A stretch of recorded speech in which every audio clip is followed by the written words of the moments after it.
Hi there folks, my name is Enthargo. Welcome to a brand new Let's Play for Darkest Dungeon. Just to give you guys a bit of a backstory, Darkest Dungeon was a game that was funded via Kickstarter. And it's something actually that I put some money into. It's probably the only thing I've ever put money into on Kickstarter in my entire life. I saw the graphics for this, and I saw the premise for it, and I loved what Red Hook Studios, which are the developers and the publishers, funny enough, of this game, were wanting to do. And it's spectacular. It's absolutely spectacular. It's currently on sale well, not on sale, but you can buy it on Steam just now. It is an early access game. What I will say is I don't encourage anyone ever to buy early access games. It always comes with a caveat that sometimes things may work, sometimes things may not work. It can all be completely different from what you're seeing me playing right now. When you buy the game, it could be completely different for you in 6 months, 9 months, a year's time. What I will say is it's a pretty solid game. It's well worth your kind of £15 UK or pound sterling. It's well worth it. It's a bargain. To give you guys kind of an idea of what this style of game is, it's a good way to describe it as Cthulhu meets Dungeons Without Dragons, and it all on kind of a comic book strip. To the point where, like, you can see, like, there's a Cthulhu style creature back there. Basically, the backstory is that your father owned this massive big mansion and dug far too much to try and get riches underneath this mansion. And he dug so deep that he pretty much opened the gateway to hell. And all these kind of Cthulhu-esque style beastie creatures are attacking the entire city. And the surrounding woodland and stuff. It's proper cool. It's a really cool game, and it's something I'm going to be sticking with on this channel for quite a while. So I hope you guys enjoy it as well. It is only a single player, so there's no multiplayer aspect to it. But yeah, I'm going to jump straight in.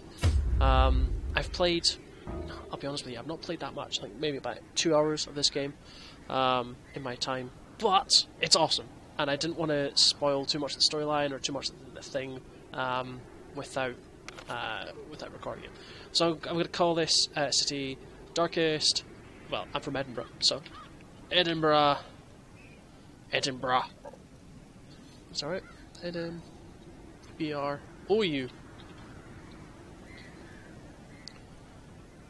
Edinburgh. You know what? Edinburgh. We're gonna go Edinburgh. Sod it. Yeah. I will go quiet for a bit because there's a bit of an intro cinematic to this. Basically, all you got to bear in mind is you were sent a letter, or we were sent a letter from our dad saying shit's gone down. Okay, so just bear this in mind, and I'll be quiet. Shut up for this bit. It's awesome. I love it.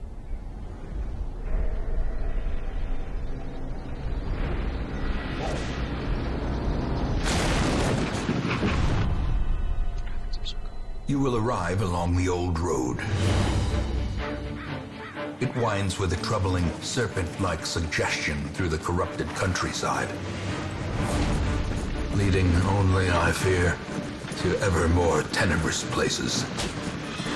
There is a sickness in the ancient, pitted cobbles of the old road, and on its writhing path, you will face viciousness, violence, and perhaps other damnably transcendent terrors.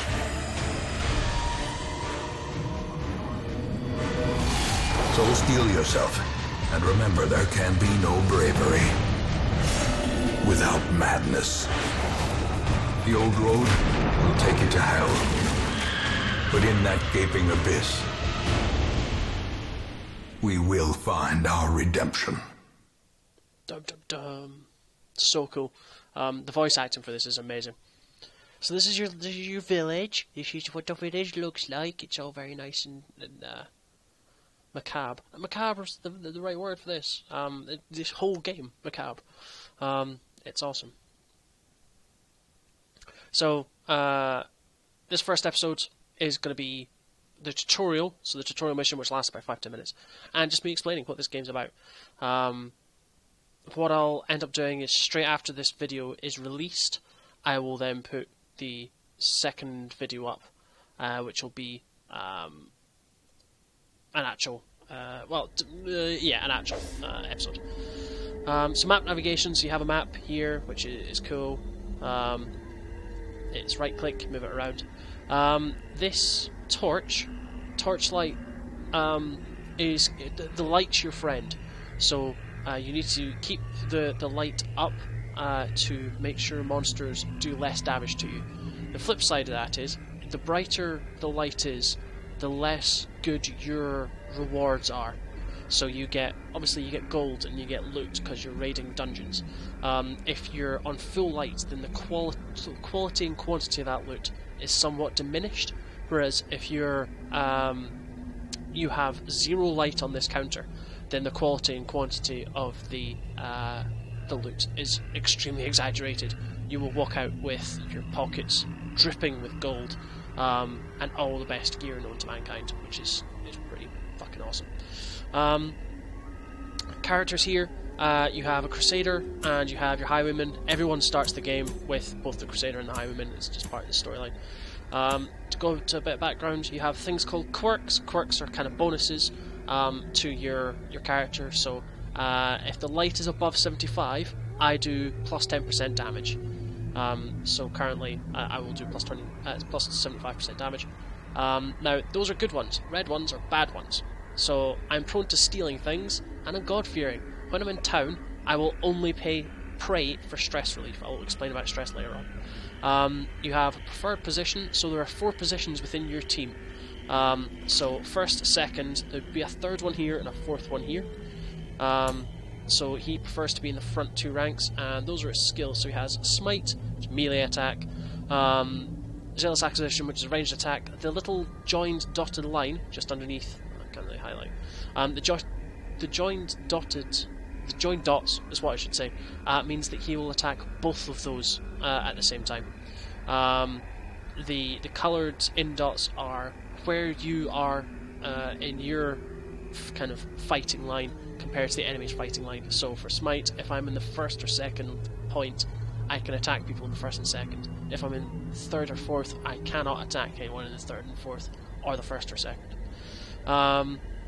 So yeah, preferred targets, so it's that kind of thing.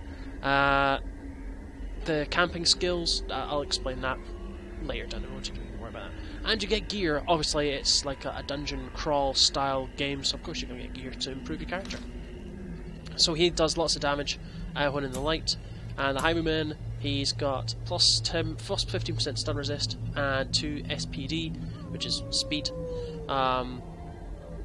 Yeah, pretty sure speed. Yeah, speed, SPD. And known cheat is not allowed to gamble while in town, which is pretty cool. To move around, you can either click backwards and forwards, or you can use WASD keys on your keyboard to move. It's a complete side-scrolling game, so I can move left and right. And I need to move destinations. So Brigands have run up these lanes. Keep to the side path. The hamlet is just ahead. I'll try and shut up when he's attacking. So you got to select on the thing to move forward. Dispatch this thug in brutal fashion, that all may hear of your arrival. Combat's turn-based. When it's your hero's turn, click the skill icon, and then click to highlight target. If you can't select a particular skill, it's because the hero needs to be standing in a different spot. So, who is Dismas, my Highwayman. So I can either open veins, or I can grape shot blast, or take aim, but I cannot do pistol shot because I cannot attack the first row. So I'm going to open veins. So you left click on open veins, left click on the guy you want to do. There's a cool little cinematic thing, which is awesome. And then I'm going to do, how much health has he got? 6. So this does, the amount of damage it does is all down here. So it has a 5% likelihood to crit. Critical does more damage. It's between 7 and 13 damage. And I have a chance to dodge, so I'm just going to attack him. Press this advantage. I did a critical. Give them no quarter. I killed him. Just cool. Victory, I got 100 gold pieces, take all the gold pieces, and then I'm going to continue on walking. And interactive objects. There's things in the background which you can click on. So, for instance, here, if I had an item here, then it would give me a different option. So when you come across things like shrines and things like that, you can put in holy water and they give you bonuses and stuff. Pretty cool. The brigand has left for Leave nothing valuables. unchecked. So, onyx. There is so much to be found in forgotten places.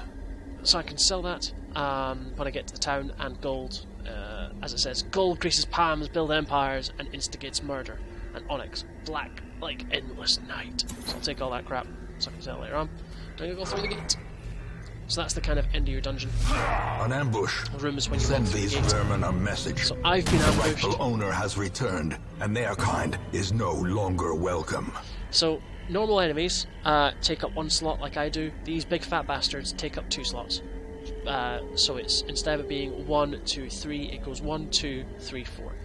So because I can do grape shot blast, I can also do, so I can do pistol against either because he takes up the second, or I can do grape shot and it'll attack all 3. So I'm going to do grape shot. Fuck it. 4 damage to each. As you can see, fat bastards have more health. So I'm going to do a thing called Stunning Blow. This has a chance to stun the enemy. Now, as you can see, he has a stun resist of 50%. It says it where it goes Brigand Bloodletter, and if you look down, it'll say stun resist, blight resist, bleed resist, debuff resist. So he has a 50% chance to resist this stun, which he didn't do. So he's now stunned for a turn. Stun just means he's, I don't know, I've smashed him really hard in the head and he's seeing stars. I want to kill the Fusilier. Just take a single shot against the Fusilier. Stun's worn off. And he now has a plus 20% stun resist because he's finished his stun. I'm going to just attack him. Now, I'm not gonna lie, I've played this through 3 times before recording this. The first time I died on this, so don't get me wrong, this game can be brutal. I'm gonna pistol shot, no, I'm gonna grape shoot. Confidence surges as the enemy crumbles. Attack him. Flank. Oh god. I'm okay.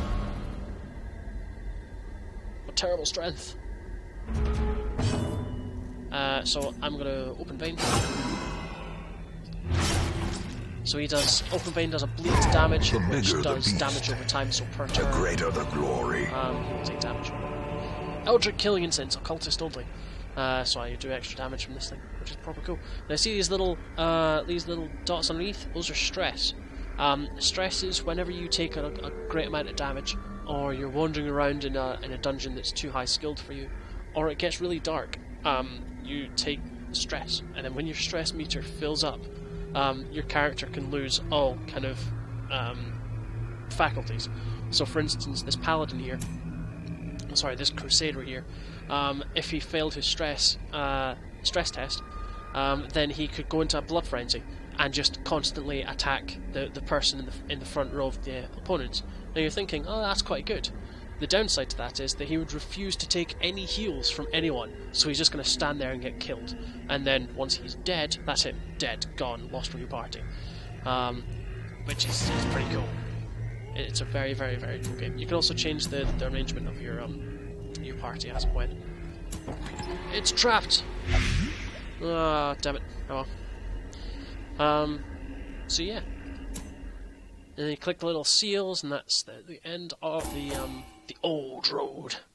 So the kind of introduction. So I got some gold, got some obsidian, and Dismas got a brand new quirk. That's what that thing is. Phengiophobia. So when light is above 75, he has minus 20% stress resistance. So when it's light, he takes more stress. So this game isn't about kind of Welcome creating home, the ultimate character. such as it is. This squalid hamlet, these corrupted lands, they are yours now, and you are bound to them. See, it's not about creating the ultimate character, because the ultimate character cannot be created, purely for the fact that if you take too much stress, then one of them will create a quirk that, I don't know, maybe he doesn't like food, so then he will die of hunger. Some things like that. So this is your activity log, which is awesome. You have your caretaker goals. This is your caretaker.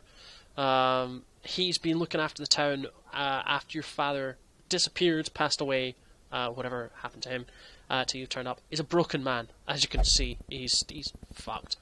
So these are the kind of things that he's asked us to do.